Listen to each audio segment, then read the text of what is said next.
सर जी तो election campaign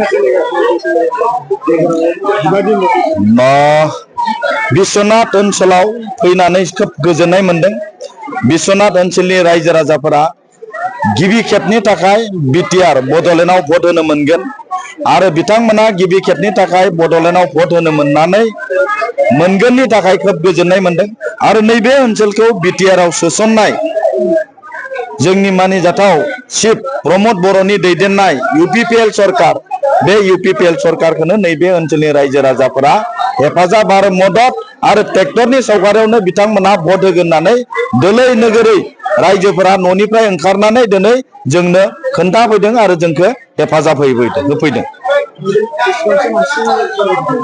बेहाय गोबां जोंहा 21टा बुथ कमिटि दङ। 21टा बुथ कमिटियाव जोङो जेराव थांदों बेहायनो रायजोफोरनि अननाय मोजां मोननाय आरो ओंखारबोनायखौ जों नुदों। आरो गोबां रायजो राजाफोरा जोंनो ओरैबायदि गाव गावनो ओंखारबोनानै बुंदों जे बे ओनसोलाव जायखि जिखि पार्टी फैया मानो किन्तु ट्रेक्टरावनो जों भट होगोन आरो ट्रेक्टरानो बेहाय देरहागोन, बे खोथाखौ बिथांमोना जोंनो फोरमायदों।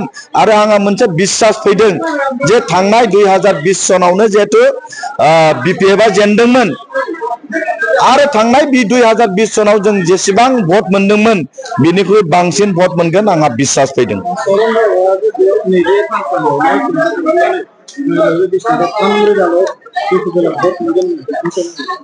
इलेक्शना फैथोंसै, सार्टिफिकेट जाय मोनगोन सार्टिफिकेटआसो बुंगोन जे सोर जेसेबां भट मोनगोन सोर बेसेबां भट मोना।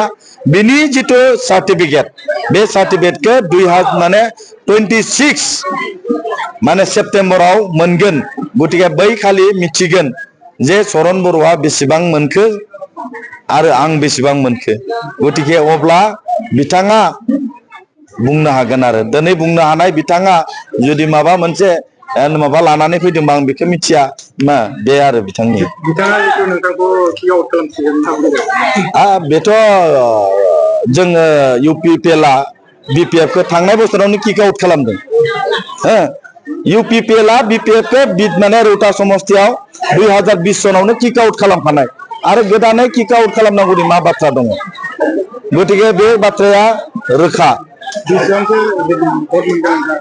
जों बुंदों जे 30,000निबो बारा भट मोनगोन नैबे एबारनि इलेक्शनाव इउपिपिएलआ। गतिके बेखौ नोंथांमोना लिरनानै लाखियो।